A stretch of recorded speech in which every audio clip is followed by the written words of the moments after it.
I am endlessly fascinated when in someone's story there is that story of going to a monastery and leaving the world that we often know here to go deep within themselves. And so I'd love to hear a little bit of the genesis of what was happening in your life at that time, and how did you come to making that decision and that big commitment to such a radical change?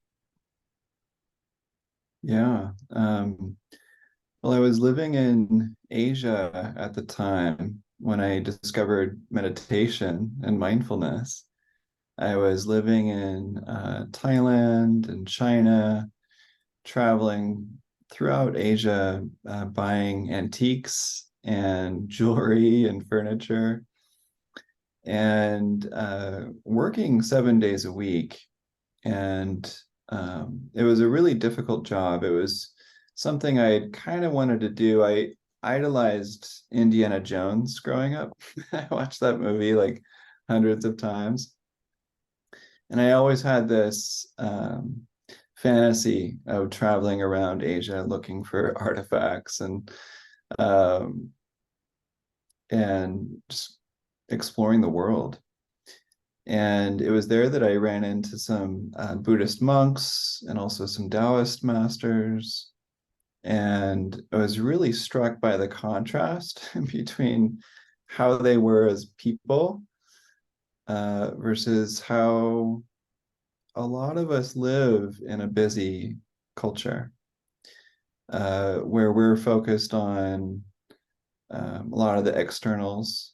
The monks and the Taoist hermits were focused on the internals. And I felt through my first meditation practices how transformative this could be if I really dove in. And I was inspired by my teacher's way of being with their sense of compassion, groundedness, sense of peace. That was so inspiring to me that I thought that, whenever I die, I want to have cultivated those ways of being. Like that was my new priority. It wasn't travel, it wasn't money, it wasn't girls. It became these values of character and the ways of being. And because I didn't know when I would die, I decided to dive in headfirst right then. So, I don't have any disease or anything, but, one of the most powerful mindfulness practices is mindfulness of death. And sensing into this breath as possibly being my last. And so, what better time to devote to mindfulness and meditation, compassion, peace, and wisdom than right now? And because I was already living in Asia, I was familiar with Buddhist monasteries. And I didn't know of anything back here in the US that could train, a young guy. Um, so I found a monastery that, welcomed me, and I got a one-way ticket, shaved my head, and ordained as a monk. So you have this innate adventurous spirit, it sounds like, that Indiana Jones evoked in you and while traveling in Asia. What it sounds like to me, it's less that there was something significantly wrong. Maybe there was an overwhelm, maybe you were working too much, but it sounds like it was almost more of a pull towards something else rather than a moving away from something you don't like. Am I reading that accurately? It's interesting because at the time I would have agreed with you that it was more of a pull. The more removed I am from that time of my life, I recognize that there was also um, sort of a danger that I saw in myself, that I needed to move away from. There was this sort of prioritization of the externals and um, wanting to like wear nice clothes and eat at fancy restaurants and um, date the most beautiful women um, and sort of earn my way to more spending power, to get better jobs. Um, and I saw that I was cultivating a sense of greed and also a sense of sort of delusion in the sense that um, those things weren't ultimately what would provide fulfillment or happiness or peace. Um, and so there was a significant amount of suffering involved in that I think I was suppressing and wanting to, um, ignore by distracting myself with all these, glitzy things. And so the more removed I am from that time of my life, the more I recognize that there was a significant amount of confusion, say anger and greed. And those were, I think, slowly eating away at me internally. For teachers who may feel a pull towards potentially joining a monastery, what for you, at least in your experience, what was a day in a life like? And maybe, or what was most challenging and what was most beautiful? And maybe those two are the same things. Yeah. In general, I recommend it. There's more and more monasteries that are open to short ordination windows.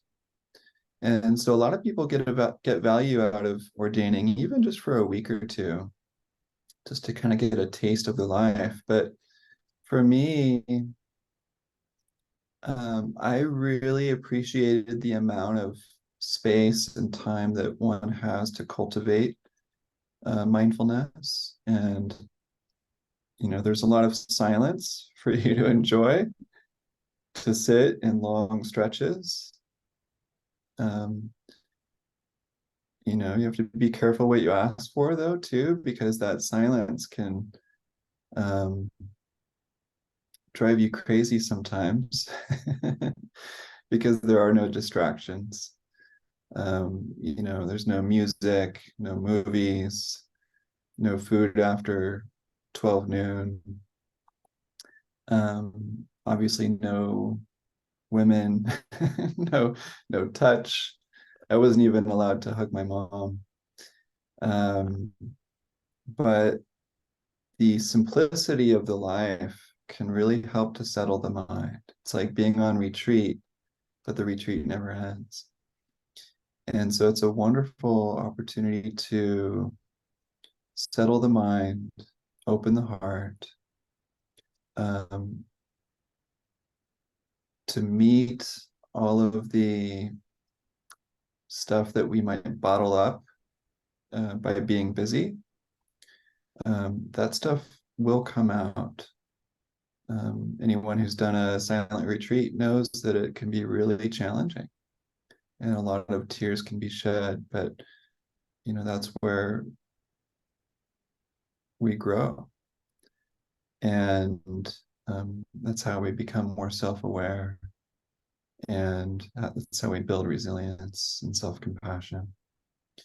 One of my favorite things about the monastery is a sense of brotherhood that grows as a result of living with other men who are going through challenging times as well. And for women in monasteries where there's nuns, which there's more and more monasteries for women, that sense of sisterhood is really beautiful. And so I met fellow brothers on the path who brought me a sense of brotherhood that I didn't have growing up. And that felt, it felt really good to build that sense of intimacy with other men, of emotional intimacy, spiritual intimacy, and supporting each other along the path. That's a major part of being a monk, is that kinship that is developed with your other monk friends. And so I was ordained with people my age, men who were significantly older, and boys who are significantly younger. And there's a sense of family that develops that's really beautiful. And those relationships are, cherished for me. It sounds really beautiful, and it's reminding me and bringing up this thought of how we're all yearning for that, and we in some ways maybe are subconsciously finding it. Like for me, I joined a fraternity in college, and that of course is a brotherhood, and you go through pledging, which is the challenging thing that brings you together, and there is that love because you've been through something with someone. Now there's a lot of toxic things about that whole situation, but at the core is the same, somewhat of the essence that you're getting at here. And I can see it also in military, like joining the military and going to war with someone. That's such a just wildly connecting, intimate, scary thing that binds you. And to think of doing it in the intention of developing spiritually, and that challenge is really inspiring and beautiful. It's almost like a different level of the same thing. When for you did the spark to teach come? Was that like, did you know as you were dropping in for those 2 years, like, wow, this is something I really want to share? Or was it kind of a more clickety journey after coming back and trying out other things? Yeah, it's a great question. While I was a monk, I had no intention of teaching for at least 10 to 20 years. Part of that is the tradition that I ordained in, Thai Theravada tradition, doesn't allow monks to teach for at least, say, 12 years. And, and I kind of dove in head first relatively quickly. So I didn't have that much experience before I was a monk. And so when I was a monk, it was a fast track to learning. And I tried to absorb as much as I could from my teachers who were significantly older than me. They could have been my grandpa. And they kind of were my grandfathers in a way. But I had zero intention of teaching. When I disrobed, when I left the monastery, luckily, I got a job at Spirit Rock Meditation Center, where I supported the teachers and the community, sort of a liaison between the two, where I would support all the teachers with their classes and workshops and answer questions from the community. And there it was another 5 years of learning where I started to learn how to integrate these practices into Western culture, into daily life, with work, with family, um, how to integrate it, in men's groups, um, all the different facets of life. And I learned from some of the most amazing teachers, including Jack Kornfield and Sharon Salzberg and Tara Brock. And after, say, the 4th year at Spirit Rock, I started to feel like I was starting to feel ready to start sharing mindfulness through my own lens. And I didn't really know what that was going to look like, but I felt like I had enough of a practice and enough of tutelage under some of the world's top teachers that I would be able to start helping people. And I saw a flyer for learning how to teach mindfulness in prisons. And the flyer had images of these two like bodybuilders behind bars meditating. And it said, learn how to teach men in prisons, like maximum security, death row type stuff. And I felt compelled to learn how to do that, and to help these men who were in a really difficult situation. And the teacher of that program to learn how to teach mindfulness in prisons was a highly reputable, kind man who was very well respected in the Spirit Rock community and in Northern California.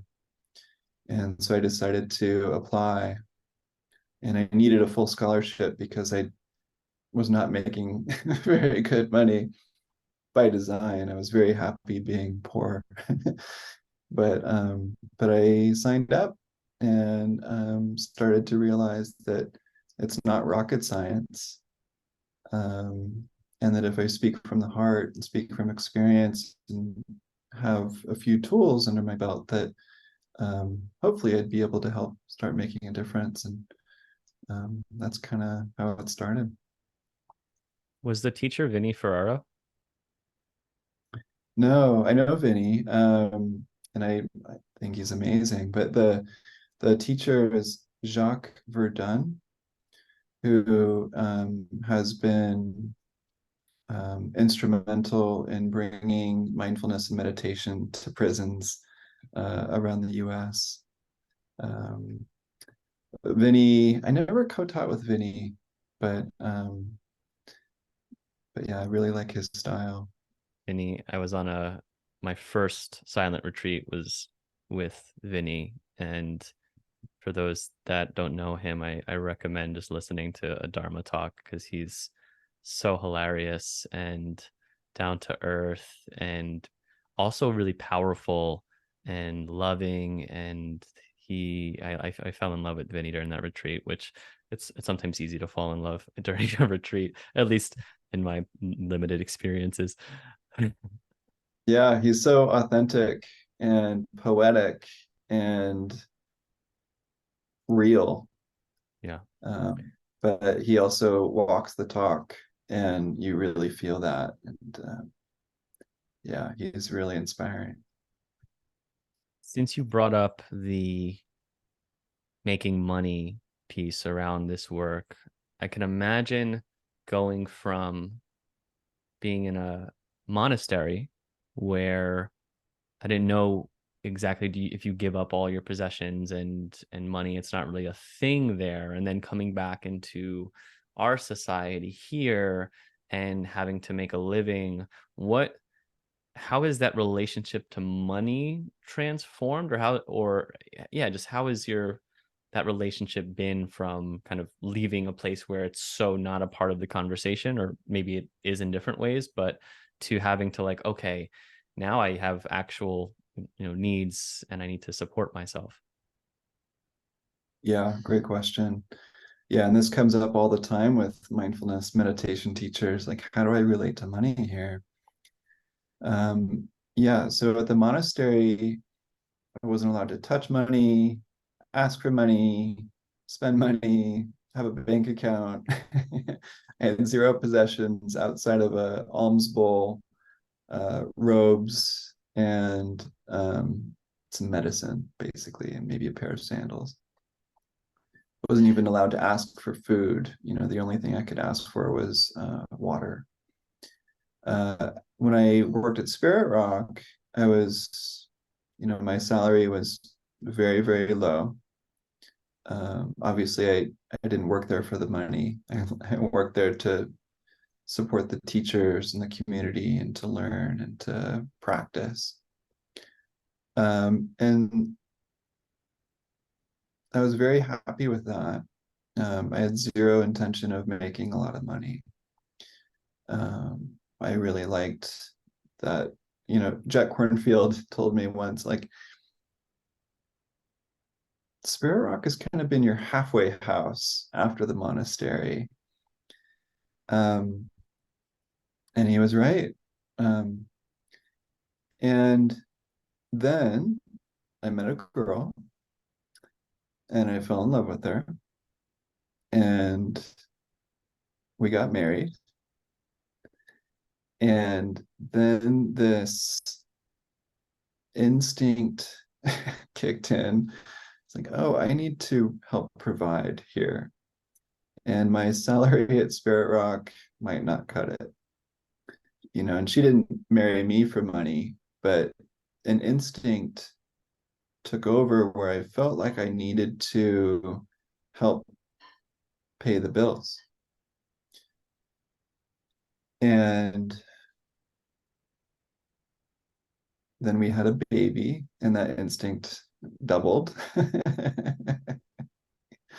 And we got a puppy. It's like, oh, I need to afford dog food. And so there were the sort of necessities of needing to help take care of a family. Um, and this instinct to provide was very strong for me. I think partly because of my upbringing. My parents were very hardworking and they did everything they could to kind of help lift us from say lower middle class. That's if that, towards middle class. And they wanted to provide me with a college education, which they didn't have. And I'd like to do the same for my daughter. But this instinct took over. I read an essay by Ken Wilber.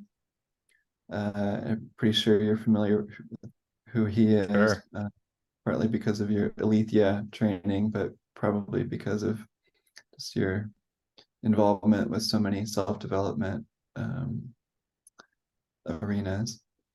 But Ken Wilber wrote an essay called Right Bucks, which I encourage mindfulness meditation teachers to look up sometime, but it kind of makes a case for charging money for your teachings if you want to, and kind of outlines the history of how people have related to compensating teachers who share these practices, these teachings. and makes a case for mindfulness teachers making a living doing this in modern society. Working at Spirit Rock was very helpful for me in the sense that they're very generous. They don't turn people away for lack of funds for 90% of their offerings. They have scholarship opportunities, and they have sliding scale donation practices. And so when I started teaching mindfulness, I adopted a lot of their ways of charging. So when I started teaching mindfulness, I had a philosophy of leading with generosity, leading with heart. If people couldn't afford things, that was fine. I would still teach, I would still share. I would invite people to make donations based on what they felt would be doable for them or fair to them. I would have scholarship applications, which I still do. I had sliding scale payment windows.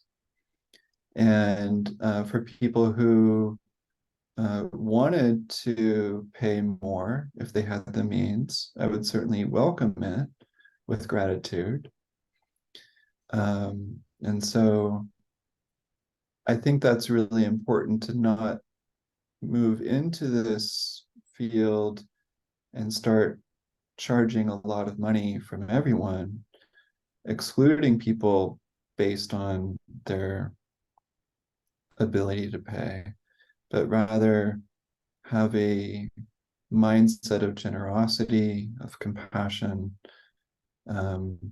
providing value to anyone, regardless of income, and finding ways that feel fair to both sides as much as you can. Love that you mentioned that Write Bucks article. It's one that someone shared. Maybe it was in your newsletter, maybe not. I feel like I've clicked on it within the last 2 months, and I'm like, I can't wait to read this. And then it's one of those things where I click on it and then I totally forgot about it and I haven't read it. So for those interested, I'm going to make sure that it's linked in the show notes, and I'm going to look forward to reading it after this, because Ken Wilber is a fascinating teacher, and his body of work, I think, takes a big devotion. I heard a friend kind of explain it, and it felt right on, where he didn't even want to start getting into Ken Wilber, because if he did, he would feel like he'd have to devote all of his time to what he's his integral theory. It's really fascinating. So if that calls to you, definitely check him out. I loved his interview with Tammy Simon on cosmic consciousness that they did for Sounds True. I think that gave like a good introduction and overview to what he's all about. I want to come Absolutely. I want to come back to business in a second. I think that's really helpful for someone thinking about teaching and how to go about starting to charge and grow and have offerings that are free, have offerings that have scholarships, that have flexible payments. There's a question. I'm a part of a teacher training right now, meditation schools. I'm a co-teacher in there with David Gandelman. And there's a student in there who is having a lot of doubt around being a teacher. And she listens to this podcast, so I'm pretty sure she'll listen to this. And she asked me to do an episode on this, and I haven't yet, but I'd be curious to hear your thoughts on it.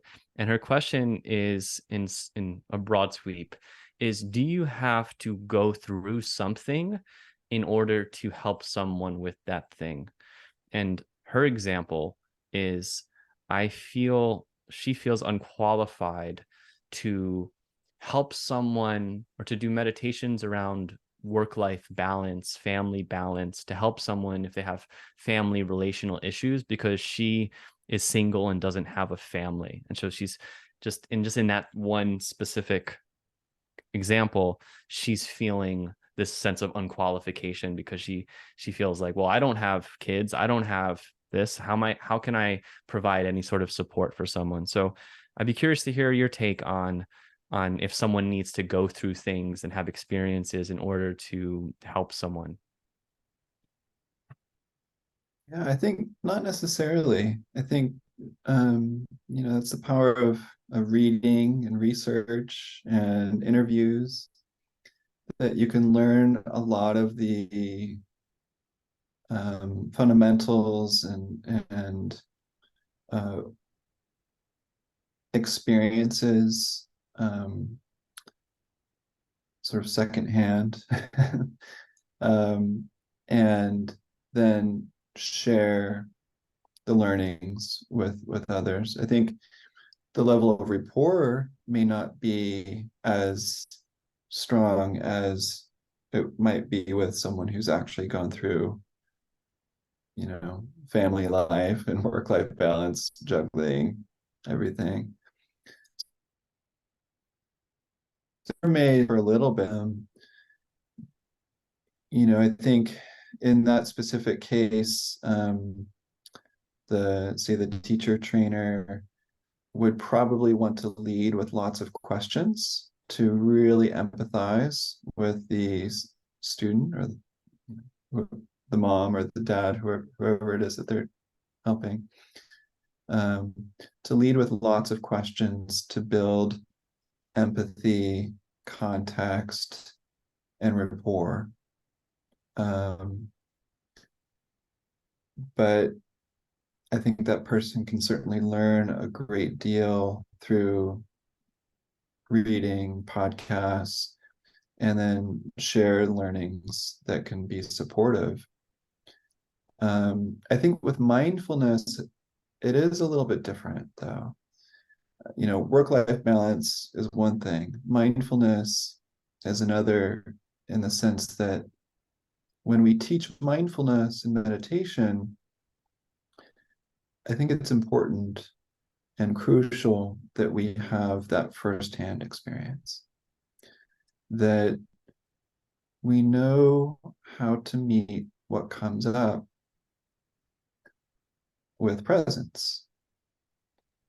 And you can share a lot of the bullet points, you can regurgitate what you've read or what you've heard, but it will soon become apparent to your students whether or not you can meet what's here with non-judgment, with curiosity, with an appropriate response, with grounded presence. And, so with mindfulness and meditation, how we are and how we teach can often say more than our words. And it's this, like, being the example that can teach more than what we say. My first teachers barely spoke English, like barely spoke English. And yet I learned more from them by their way of being. And I felt it in my bones. That is it, that presence. And so, with some things I think you can teach without having gone through it. But I think mindfulness and meditation is one of the exceptions. I think that's an important emphasis, that our beingness is felt, and it's where we're speaking from that ultimately matters more than what we're speaking of. And I think of like Ramana Maharshi. I don't think he had much of a teaching. He was just, and even like Nareem Karoli Baba, like Ram Dass's guru, like these high master beings, that it was just being in their presence, being in that love that was a reflection of the love that it was within their own essence. So I think just always, especially in this, you have to be embodying it and practicing it. And I know this one person is practicing and continuing to practice, but of course we have our own unfolding. We have our own journey that that we have to go through in different ways. And I'd be there's also I have a theory. I don't this might be misguided in some ways, but maybe someone who isn't as, let's just use a term that we can all somewhat understand, as awakened as a Ramana Maharshi, right? To just, I don't want to go super, super far, but like would you say that there's an opportunity to help someone at a different level? Like someone might be attracted to this person even though they don't have a high level of embodiment, but it's still helpful to that person, right?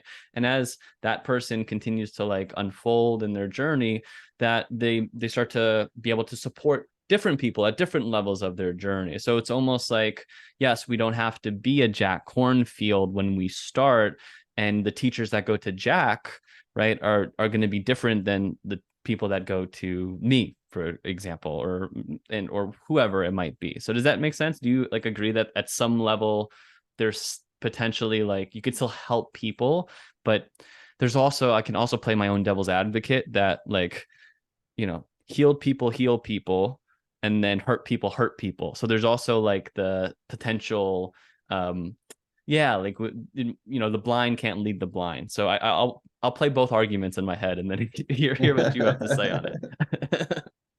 Yeah, I think, well, even Jack Kornfield will say in a very humble way that, you know, every day is different in terms of how present we are, or how much we can help another person. Like, even teachers have good days and off days. Just before this podcast, we took a moment to settle and practice, um, because if we don't practice every day, then our teachings may be impacted. Hmm. And so, so even with Ramana Maharshi, I'm sure he had moments where he may not have been well suited to convey that presence, 100%. Hmm. Uh, you know, Utmost respect to him. Maybe he was fully capable 100% of the time, but yeah, to the essence of your question, I think that we don't need to wait to be fully awakened to teach. That if we have, first and foremost, a sense of compassion for people, and that when we're teaching it, that it's not about ourselves, it's not about impressing people, it's not about fulfilling a contract, it's about helping them. And so, say, beginners or intermediate practitioners may have some very valuable tools and teachings to help people who are just starting out, who are just learning about mindfulness. And, you can share some of the fundamentals of mindful breathing, mindful walking, mindful eating. You don't necessarily need to perfect those before you start sharing those practices with people. I think it's important not to overstate your practice or your experience or promise the world. But you can certainly share a lot of the fundamentals, even if you're not a Jack Kornfield or a monk, that if you have been practicing what you want to share and have explored it and have been ideally trained on how to teach it, then you can certainly help a lot of people who are just starting out and who want to do what you've done to that point.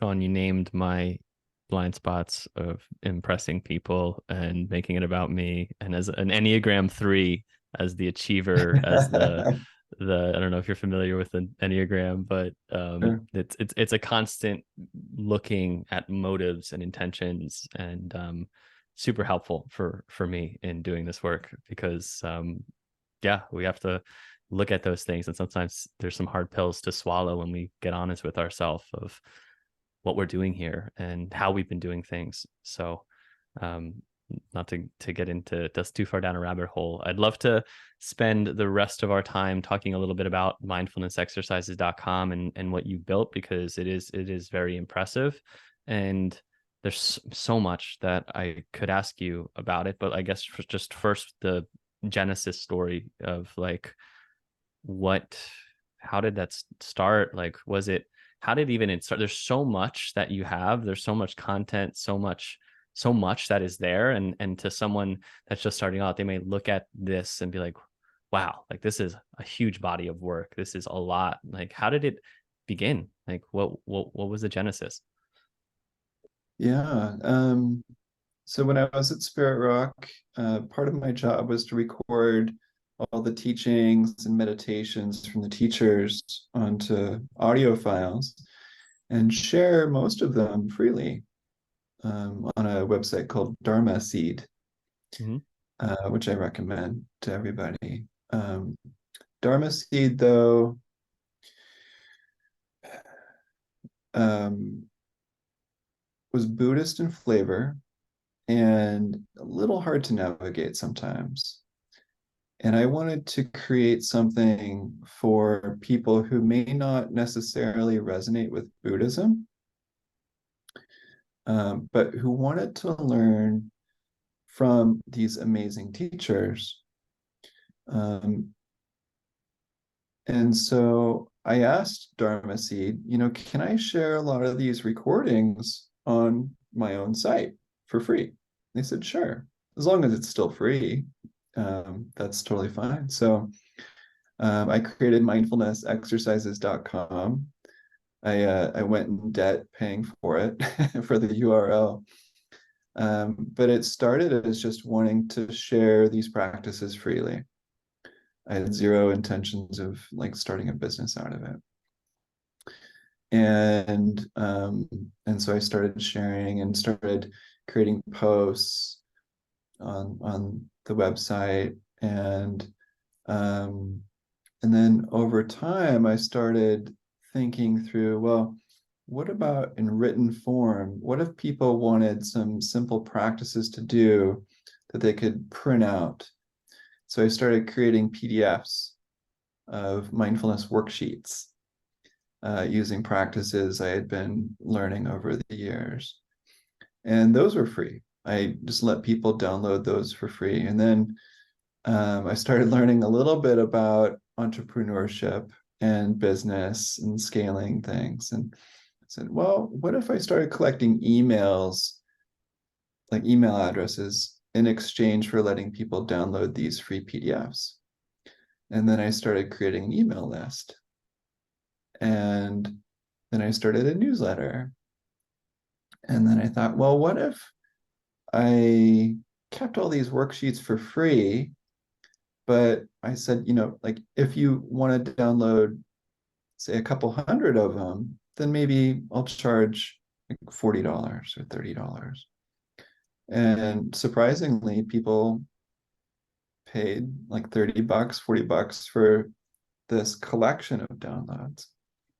And that's kind of where the business side of things started, which helped me to afford the website and um, graphic design work and an email platform. And I wasn't really making profit, but I was making enough to kind of sustain the website. What year is But it was this, all just to put us uh, in? it's kind of started 2013, 2014. Got it. And then I started learning about marketing and business, and just kind of kept scaling from there. But it really started as a way to share as many of the teachings from my teachers as widely as possible. And then it kind of segued into offering coaching. I went to New Ventures West and studied under Steve March, like you, Oh, or yeah. studying under Steve, and uh, started to share other kinds of things on the website, letting people download my own audio, wrote more blog posts, started thinking about ways to support people with their own mindfulness journey, as well as people who wanted to share mindfulness with others. Um, One of the common complaints I would hear from being at Spirit Rock, where I interfaced with hundreds of thousands of people, it's like, well, I want to share these practices, but I don't know how or where, like how to do that. And at that time, there weren't many teacher training programs out there. And so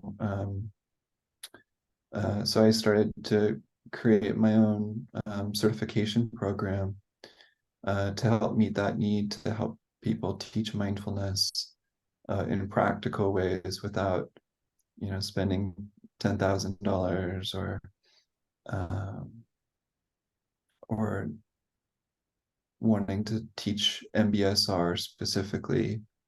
Wanted to create something new for people who wanted to share mindfulness uh, outside of those circles.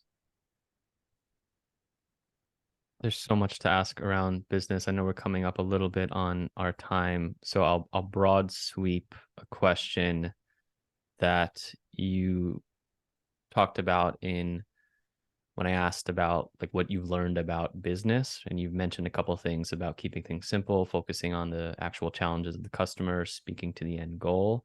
I'd love to hear you expand on any of those, and also in learning marketing and learning email marketing and scaling. Like, also, are there other teachers in the business world that you've found helpful for people that might looking for more of those resources, courses or books they could find. So long question, multiple questions. But I'll let you take it wherever the spirit moves you. Sure. Yeah. And we can go longer if you wish to, That'd be but great. Yeah. sure. Um,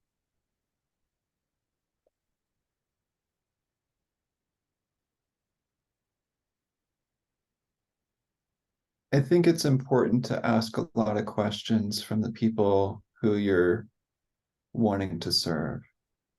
I think it's important to share surveys and request feedback and um, ask people to fill out forms about what their pain points are, what they're looking for, um, what their goals are, and to try to think of new ways of serving your students or your clients.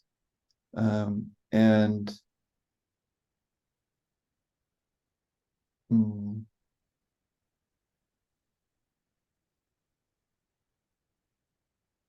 for mindfulness teaching and teaching meditation, I think it's important. I think the most important thing for people to consider when they're searching for their own teacher is a sense of trust.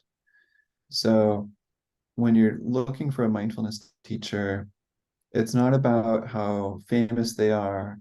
It's not about how many books they've sold. It's not about whether everyone else likes them or not. It's about, do you trust them? Do you trust them to help guide you through this journey of being present with your experience? So trust is crucial. And not every teacher resonates with everyone. not everyone loves Jack Kornfield or the Dalai Lama or Ramana Maharshi, because everyone's a little bit different. They have their own preferences, their own styles. And so to help build that trust, it's important to share your voice. So, if you're in the business of sharing mindfulness and guiding meditations, it's important for people to get to know you, for them to hear your voice, for them to get a sense of who you are, what you're about, how you teach, how you guide practices.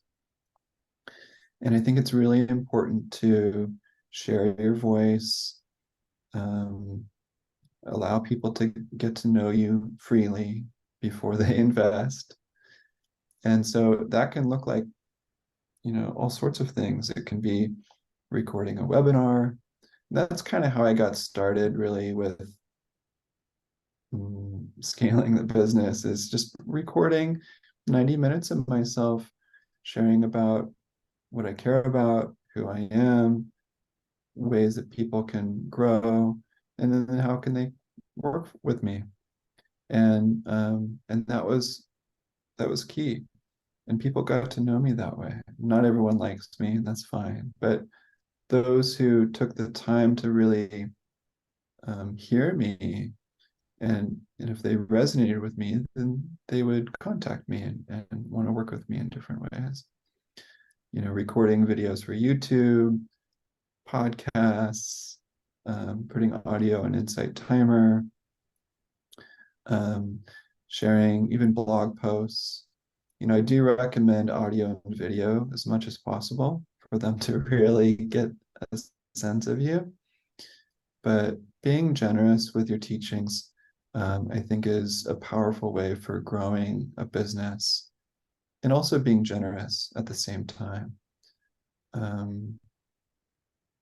So I think that would be my main suggestion for people, whether they're starting out or just wanting to grow, is to put yourself out there.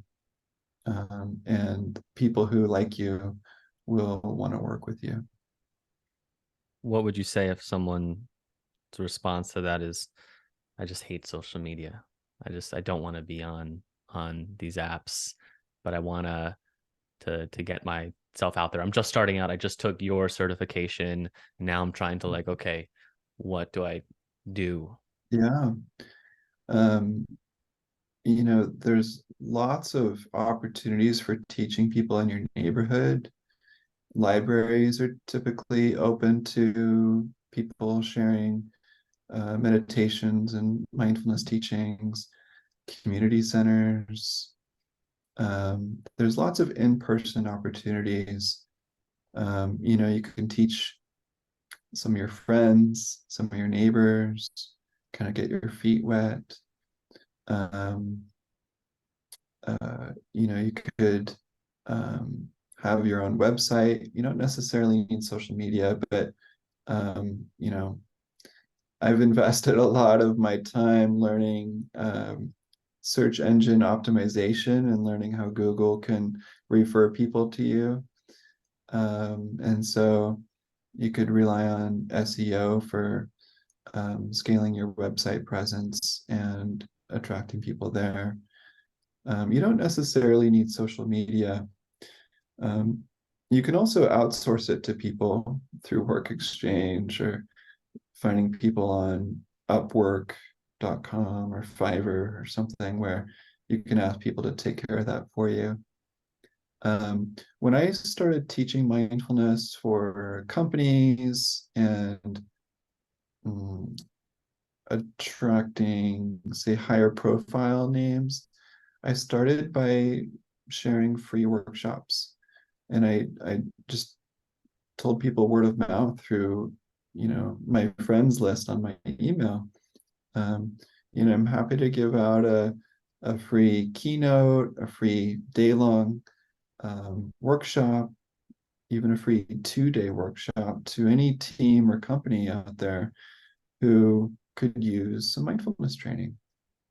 And just through my friends list, I lined up like 4 different free trainings that I gave out. And in exchange for those free trainings, the professionals would give me feedback. I asked them to take my photo teaching them that I could use for sort of publicity. I asked for referrals, endorsements, testimonials. And based on those free trainings, then I started to gain momentum and confidence teaching others. So you don't necessarily need social media, but I also encourage people to sense into why they don't want to use social media. And certainly there's plenty of valid reasons for not supporting certain companies that may not be that wholesome for our culture. But I also encourage people to sense into possible fears that they have of being seen, fear of judgment, sensing into whether they feel any like self-confidence around being a teacher or being seen as a teacher. To sense into the feelings that we have around self-promotion and work with that with mindfulness and really get a feeling for why we're averse to social media and to work with that with a sense of care and curiosity to explore that in a visceral somatic way and see like what are the layers of this, what's at the core of this.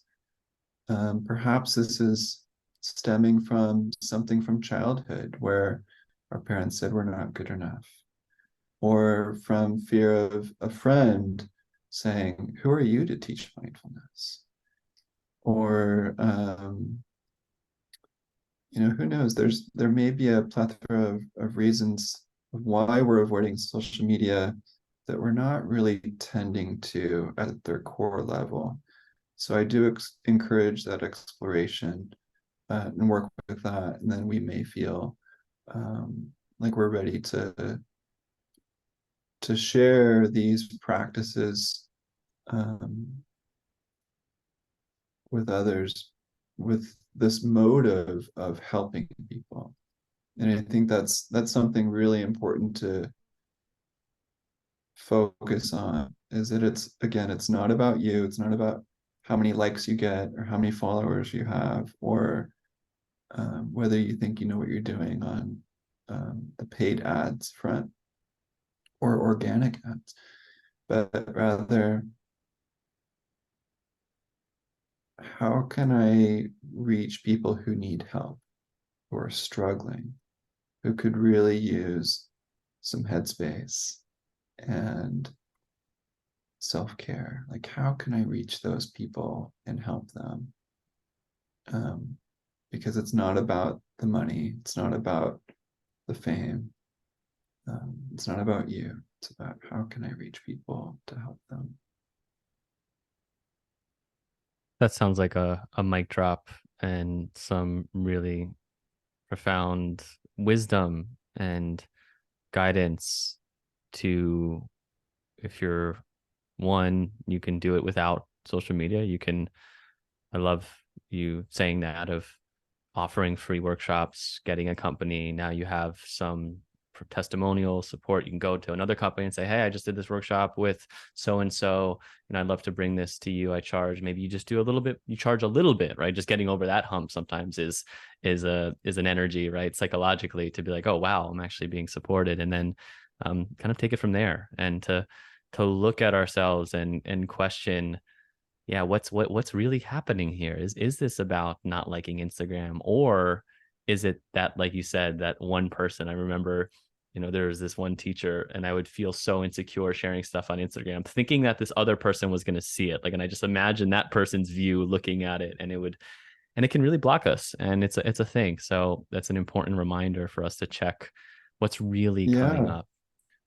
For me, I always had a certain teacher from Spirit Rock come to mind, and I was afraid of him knowing I was starting to teach mindfulness. And I thought, if once this person finds out I want to teach mindfulness, I wonder if, what they're going to think. And I was afraid of their judgment and them saying, "Who are you to teach mindfulness?" And I remember um, I had a dream one night where I imagined myself, or I was dreaming that I was in a grocery store and I was pushing my little shopping cart around, putting things in my cart. And then I was rounding the corner of an aisle in the grocery store with my shopping cart, and my shopping cart hit his shopping cart. This teacher who I was afraid of knowing that I was a mindfulness teacher. And our carts collided, and he looks up at me and says, "Hi, Sean. I heard you're wanting to teach mindfulness." And I felt like, paralyzed, like, oh no, like my worst nightmare is happening. And then something happened where I looked up at him and I said, yeah, there's so many people struggling right now. And I know enough that I can share some tools, some teachings to help some people. And if they need help, and if I help them in some way, then who am I not to help them? Who am I to refrain from helping them? Who am I to avoid sharing these powerful practices with people who are asking for help? That feels like a disservice to people who are struggling. I want to step up and help them. I may not be able to help them with all of their goals or all of their struggles perfectly, but I know enough to help them a little bit. And when I said that in my dream, he could not help but agreeing with me.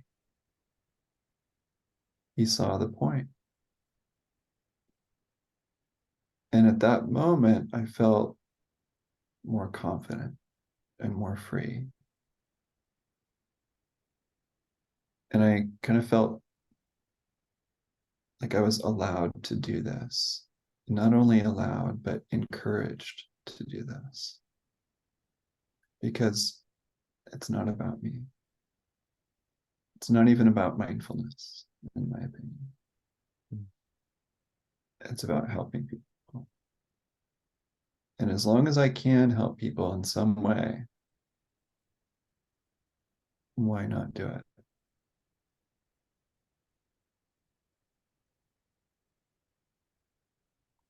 Sean, there's no more words. That's so beautiful. What a powerful dream and message and reminder, right, of really what we're doing this for. And I think we always need those reminders because they can help us get out of our own way. And there's some real things to work with.